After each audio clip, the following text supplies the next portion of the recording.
Today we're gonna put this in this on What's Cooking Wednesday. Gotta love road construction.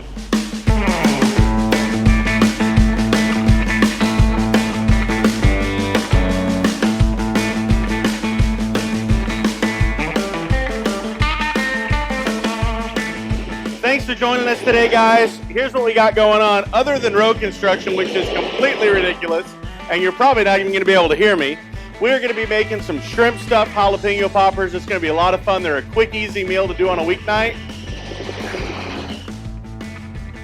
And they're fun despite all this that's going on. You've probably made jalapeno poppers already. Today is no different, but what we are gonna be doing a little bit different is we're putting shrimp in them. Normally you put chicken or sausage, maybe even chopped brisket in them. But today, we're gonna load them full of shrimp. I like to take the tops off of them. Always important to wear gloves when you're working with peppers and never touch your eyes.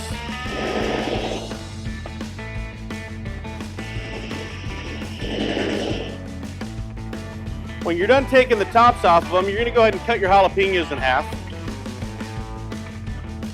lengthwise. Now at this point, I'm gonna go ahead and hollow out the inside with a good spoon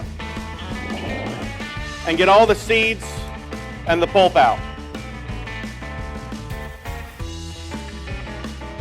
It's important to remember that a lot of the heat of jalapenos actually comes from the seeds. So the more you can get the seeds out, the better. Now if you're extremely sensitive to heat, a lot of times what we like to do is soak these in either salt water or milk after you get all the seeds out to just kind of wash the residual of that heat out of the pepper.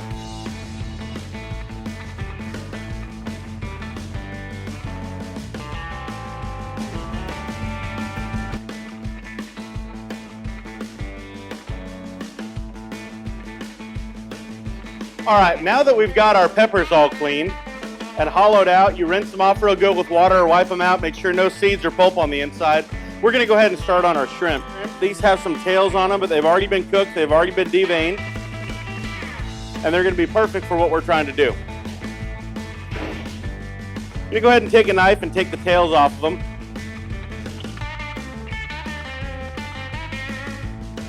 And the reason we're doing this is rather than putting an entire shrimp in each one of these, which you absolutely could do, we're gonna go ahead and dice this shrimp up and mix it with our cream cheese and our rub so that we make sure we have a real good shrimpy bite in every single piece. Now that these shrimp have their tails removed and we verified all of them are deveined, what I'm gonna go ahead and do is I'm gonna start dicing them up. Now you can rough cut them. You don't have to make really small pieces unless you want to. But it's gonna give us a real good even spread when we wanna mix it up with the cream cheese and make sure every bite has a lot of shrimp in it. It's not like you're gonna be fishing for that one shrimp in that popper. They'll stay nice and full of shrimp.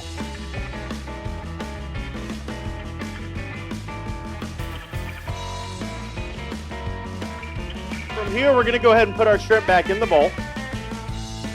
I'm gonna put about half of them in there because I wanna make sure that I get a good amount of seasoning on them and be able to mix them really effectively with the cream cheese. Today, we're using Plowboy's Barbecue Fin and Feather. It's a great citrus, garlic, and herb seasoning. It's available here at the Tulsa Grill Store and online. We love it on seafood. It's gonna add a nice, real fresh, citrusy pop to this shrimp.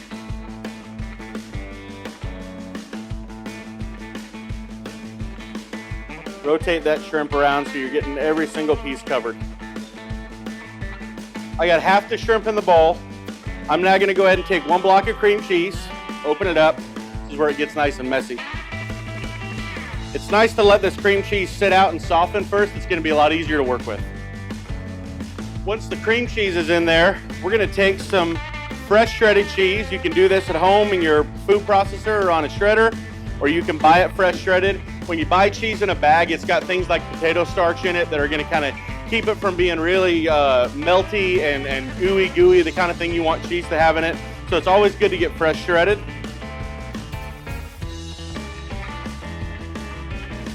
You start working that cheese and that shrimp in together, and then add handfuls of shrimp as you work it in to make sure that you have a lot of shrimp in with your cheese mix.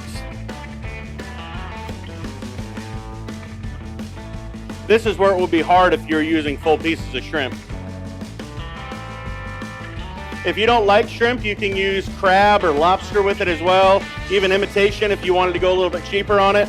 The idea is you just get some kind of a seafood medley in with this cream cheese and get a good amount of seasoning on it so it blends really well. Nice and messy.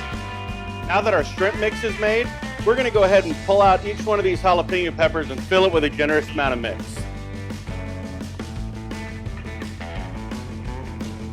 Depending on the consistency of your mix, this can be easy or it can be a little difficult. Again, this is why it's nice to kind of finer chop that shrimp so that it sits in there really nice and well and doesn't pop out.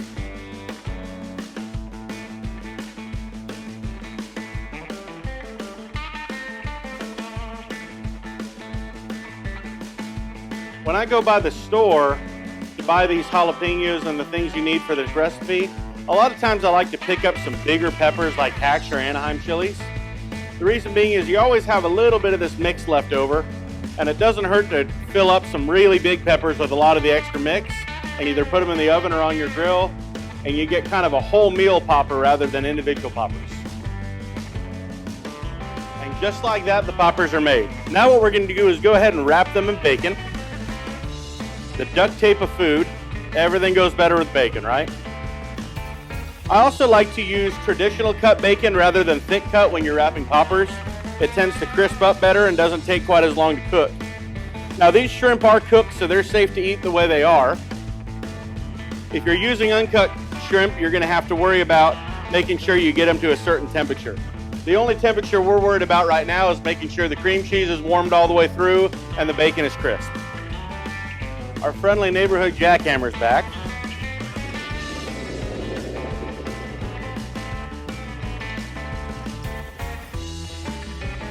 Luckily, you can watch and don't have to listen. Once all your jalapenos are thoroughly wrapped in bacon and you've covered all that cream cheese up, you can either put toothpicks in them or use a skewer like this and go right through them to hold the bacon and make it easy to move them around on the grill. Just make sure if you're using a skewer that has a wood handle on it, that wood does not get anywhere near the fire. I actually put the handles of these outside the grill and close the lid on the gap.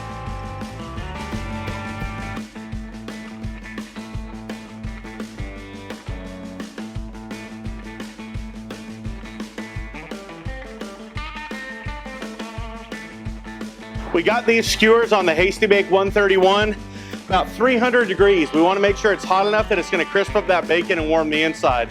If you go too low, you'll get that inside warm, but the bacon's going to end up being gummy, and nobody wants that.